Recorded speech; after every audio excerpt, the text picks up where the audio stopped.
Até à altura em que Lisboa foi sacudida pelo terremoto grande, desde a rotunda de hoje até ao lugar onde nos encontramos, tudo eram quintas ou terrenos de cultura. Vale entre Santana de um lado e São Roque do outro, aprazível Valverde, que nasceu de um esteio de água cujo destino era o Tejo, este sítio não pertencia à Lisboa urbana. O passeio público deu categoria social e urbana ao local, justificando edificações, valorizando palácios. Foi a primeira transmutação sobre o quadro rústico do século XVII e da primeira metade do século XVIII.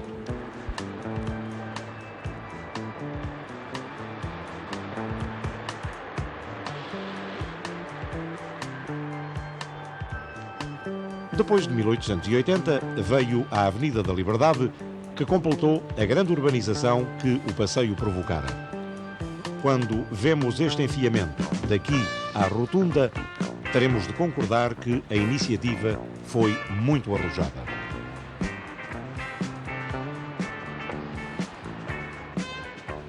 Este é o monumento aos restauradores, consagratório da Revolução de 1640 e inaugurado em 1886, com a presença do rei Dom Luís e do príncipe Dom Carlos. O grande obelisco, sobre envasamento e pedestal, com uma altura de 30 metros, é harmonioso, conjugando-se bem nesta praça desafogada, começo da avenida. É um dos monumentos de Lisboa melhor situados em perspectiva. Podem considerar-se notáveis as duas estátuas alegóricas em bronze no pedestal. A do lado norte representa o Gênio da Vitória e é da autoria de Simões Almeida, talvez a mais bela estátua de mulher de toda a história da escultura portuguesa.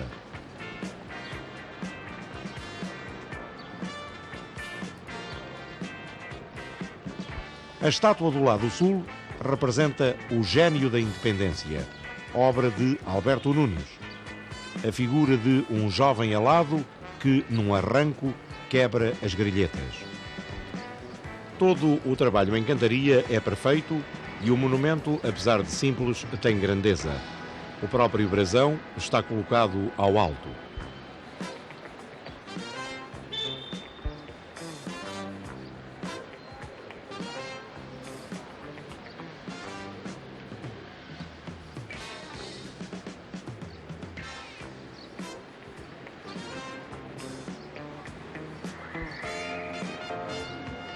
Na base, centenas de pombos rodeiam o monumento, o que, aliás, é vulgar em todas as praças de Lisboa.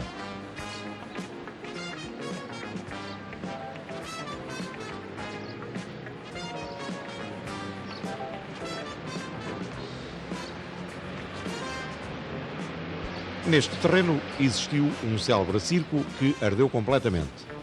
Construiu-se depois o primeiro Coliseu dos Recreios, que foi expropriado em 1887 para dar lugar à atual Gar da Estação do Rossio.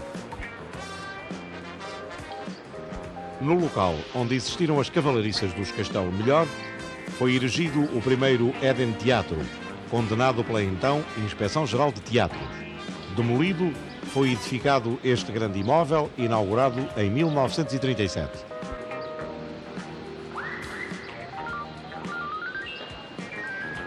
Não resistiu como teatro, tendo pouco depois sido transformado em cinema. Este foi o antigo Palácio dos Castelo Melhor, que foram donos de todos os terrenos desta área.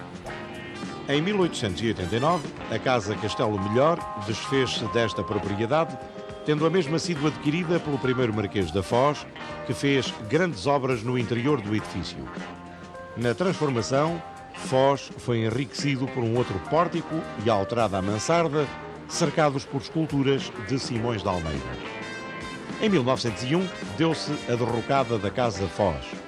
Foi então adquirido pelo Conde de Sucena, que, não conseguindo satisfazer os seus compromissos, devido principalmente às dívidas com a construção do Éden, o deixou ir à praça.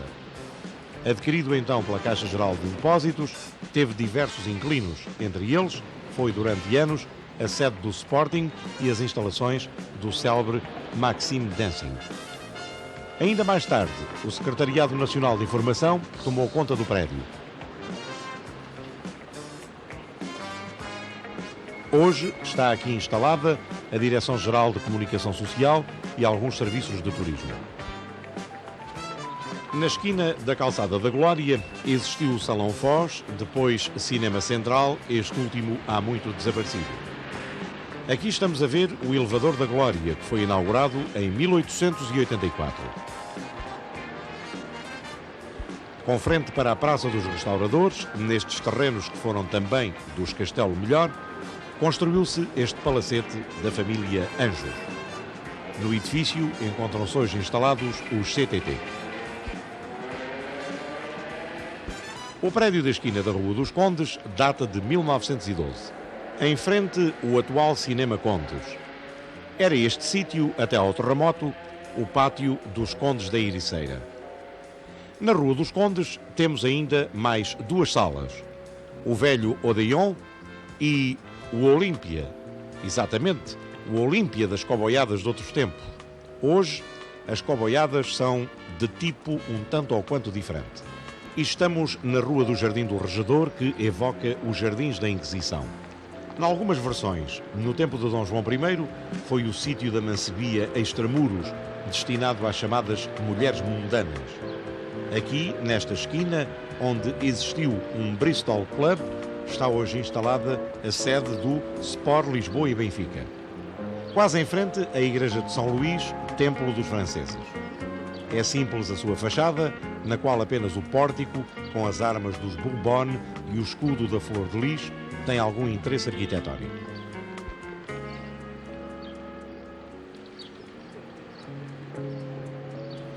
Nesta antiga Portas de Santo Antão, hoje Eugênio dos Santos, encontra-se a Associação Comercial de Lisboa, a antiga Associação Mercantil Lisbonense.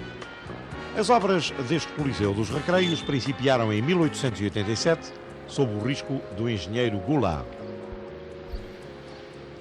Como o dinheiro pago pela expropriação do antigo Coliseu não era suficiente, a Sociedade de Geografia, que não possuía sala condigna, investiu na iniciativa uma grande soma, sendo por isso destinado àquela sociedade uma parte importante do novo edifício inaugurado em 1897. O Coliseu, ainda não concluído, abriu as suas portas no ano de 1890 com a ópera cômica Boccaccio. O edifício recebeu diversas remodelações, tendo em 1938 sido revestida a sua cúpula com cortiça. Em frente, um teatro que foi dos mais elegantes de Lisboa, o Politeama. Hoje, mais uma sala de cinema. Em frente da Rua dos Condes, podemos admirar o velho Ateneu Comercial, antigo palácio dos Condes de Povolide.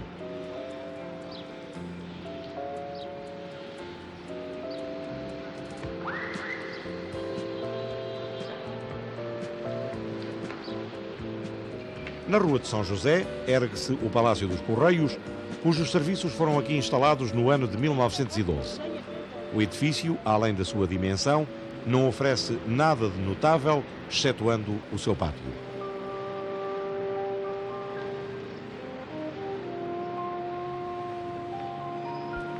Eis o edifício da Cooperativa Militar, brazonado na fachada, em grande pedra de relevo e com uma cruz armoriada.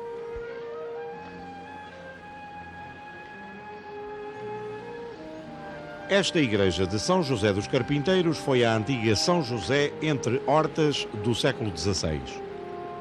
Foi fundada pela Confraria dos Carpinteiros em 1545, sendo reedificada por diversas vezes. É um templo de muita tradição em Lisboa e que os artífices da madeira dedicavam grande devoção.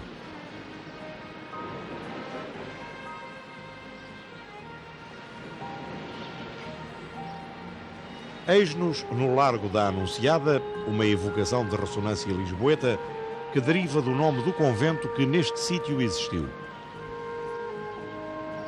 Aqui o elevador do Lavra, obra de Raul Mesnier e inaugurado em 1884.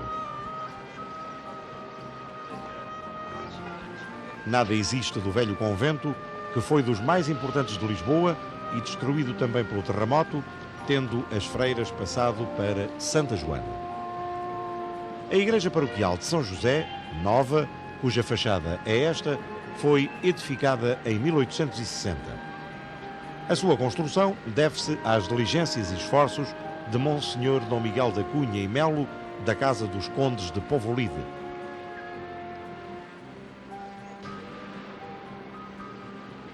Deste largo da Anunciada, passamos então à Avenida da Liberdade. Aqui, nesta esquina, ergue-se hoje este grande edifício, sede da EPAL. Foi neste local que existiu o primeiro solar dos Andrades e depois o Palácio Ericeira. Este prédio foi erigido em 1870, segundo o risco do arquiteto Sinati. Esta parte da Avenida da Liberdade foi o antigo passeio público, que começou a desenvolver-se sobre as hortas que aqui existiam e nos terrenos que pertenciam igualmente aos Castelo Melhor.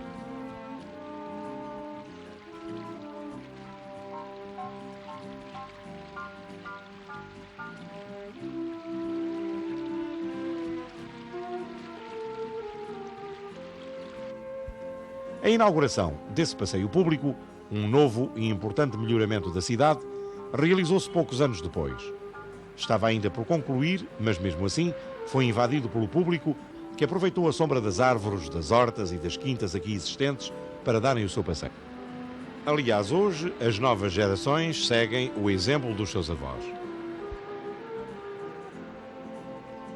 No talhão relevado, frente à EPAL, encontra-se um pequeno monumento a Manuel Pinheiro Chagas, com o seu semblante romântico, e sob o busto, a Morgadinha de Valflor, uma das personagens mais populares das obras de Pinheiro Chagas. A escultura deve-se a Costa Mota Tio e foi inaugurada em 1908.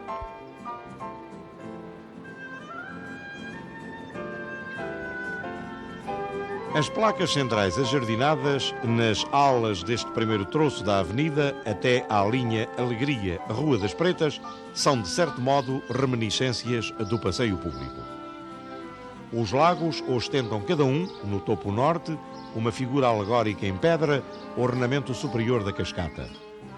Representam estas duas estátuas, segundo parece, o Tejo e o Douro. Foram esculpidas com outras para um projeto do chafariz no Campo de Santana que nunca se chegou a concretizar. Desde 1836 fazem parte da ornamentação do passeio público. Lagos, cascatas, alamedas decoram ainda hoje esta avenida que os lisboetas procuram nestes dias de calor, numa crónica viva, pitoresca e social de uma Lisboa cujos hábitos teimam em se manter. Sentados nos seus bancos ou passeando pelas suas alamedas, no meio do arvoredo, os alfacinhas procuram um pouco de paz e sossego que a vida trepidante de hoje torna difícil de conseguir. Ora, aqui temos, na embocadura das Ruas da Alegria e das Pretas, o sítio que foi a Praça da Alegria de Baixo, também chamada Praça da Erva ou do Verde, e na qual se abria a entrada norte do passeio. Antes deste ser construído, mas já depois do terremoto, erguia-se neste local o cadafalso para a execução dos ladrões. Por aí acima, até que se rasgou a avenida, estendia-se o panorama rústico de hortas e quintas, cortadas logo adiante pela Rua do Salitre, que se prolongava até São José. Esta é a atual Praça da Alegria, Alegria de Cima. Este largo chamou-se do Suplício em virtude de uma certa dona Isabel Xavier, além de atraiçoar o marido, o ter envenenado. Foi aqui enforcada em 1771. O povo, durante 3 anos, designou a praça pelo sucesso que a infamara. Depois, esqueceu-se. Hoje podemos admirar este pequeno jardim, a que foi dado o nome de Alfredo Keil, e que foi começado a plantar cerca do ano de 1881. Aqui temos este lago transformado em piscina pela pecanada.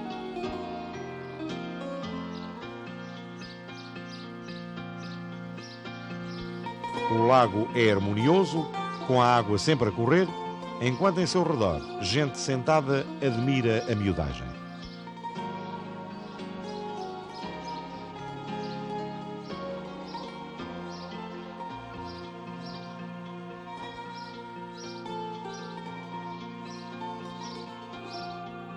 E não há como uma boa soneca à sombra do arvoredo.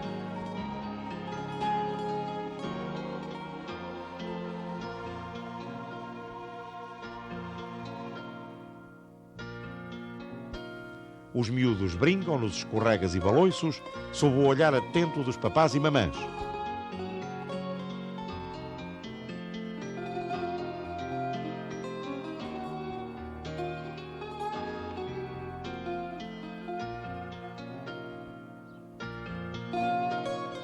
E os gelados são para todas as idades.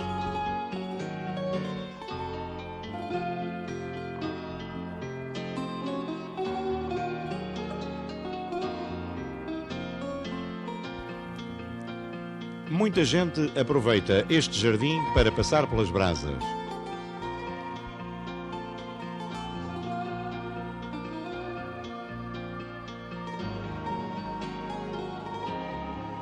E deixemos este simpático local, onde noutros tempos houve a Feira da Alegria, sequência tradicional da Feira da Ladra. Aqui, na Rua da Mãe d'Água, atual Alegria, uma curiosidade. Existiram há cerca de um século 2 teatrinhos abarracados muito populares naquela época.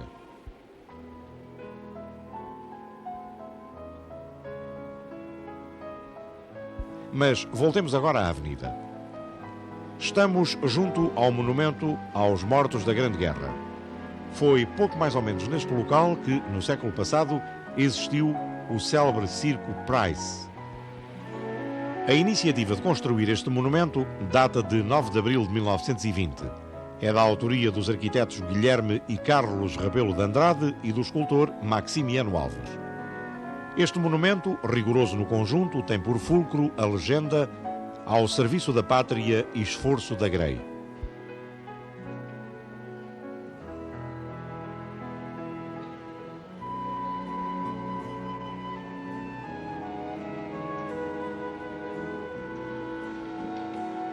A figura da pátria, em pedra, ao alto, coroa o soldado na escultura passada a bronze.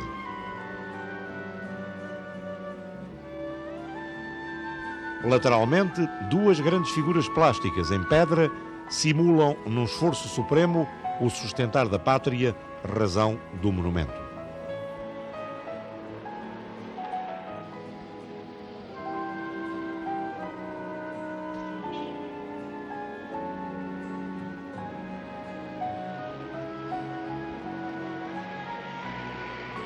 Nas traseiras, um dístico e sobre ele um capacete militar e uma coroa de flores, como homenagem àqueles que morreram pela nação.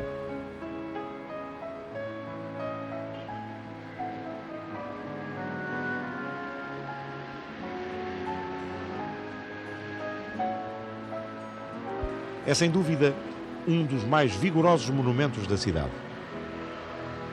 Esta é a Rua do Salitre, anterior ao terremoto e que se chamou neste troço que ainda existe Rua da Palmeira. Em 1900, Adolfo Meyer edificou este palácio sobre fundações do anterior. Nasceu assim o Palácio Meyer, que hoje pertence à Embaixada de Espanha. Nesta Travessa do Salitre, antiga Travessa das Vacas, existiu o Teatro do Salitre, contíguo à Praça de Touros, mais tarde Circo de Cavalinhos, onde se deram uma infinidade de espetáculos. Hoje, já nada disto existe. E entremos agora no Parque Meyer, que substituiu, de certo modo, a Feira de Agosto na Rotunda.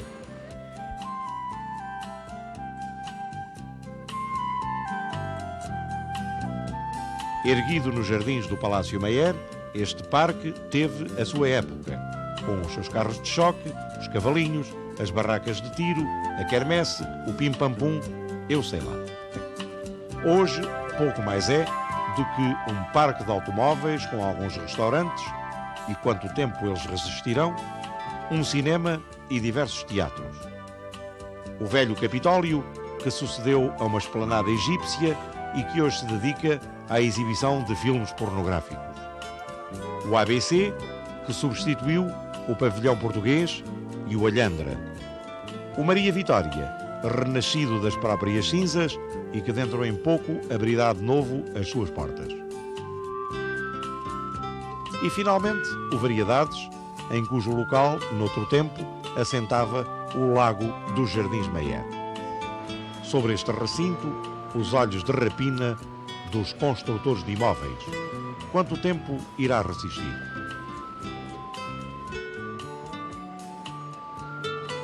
E voltemos à avenida.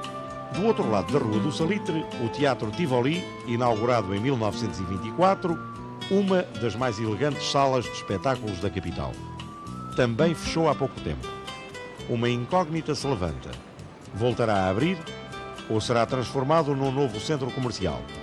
A Câmara tem uma palavra a dizer.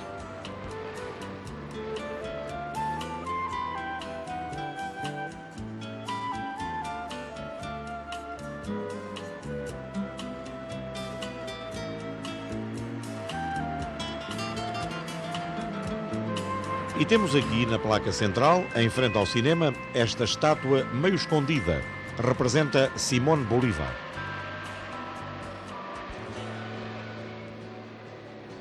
Na esquina do Quarteirão, onde está a Sociedade de Belas Artes, enfrentando a Rua Rosa Araújo, foi colocado em 1936 um monumento, bem modesto por sinal e ridiculamente situado, dedicado a José Gregório Rosa Araújo, o criador da Avenida da Liberdade.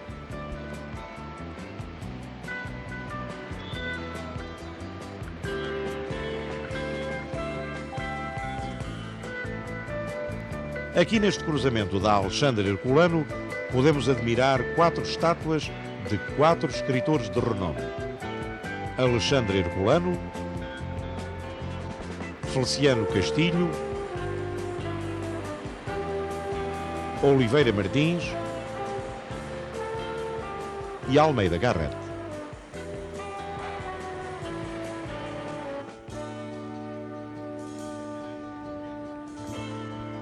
Esta praça Marquês do Pombal, vulgarmente denominada Rotunda, constitui o eixo de irradiação de avenidas e grandes artérias projetadas já no remoto ano de 1882, mas cuja execução só veio a ser concretizada no princípio deste século.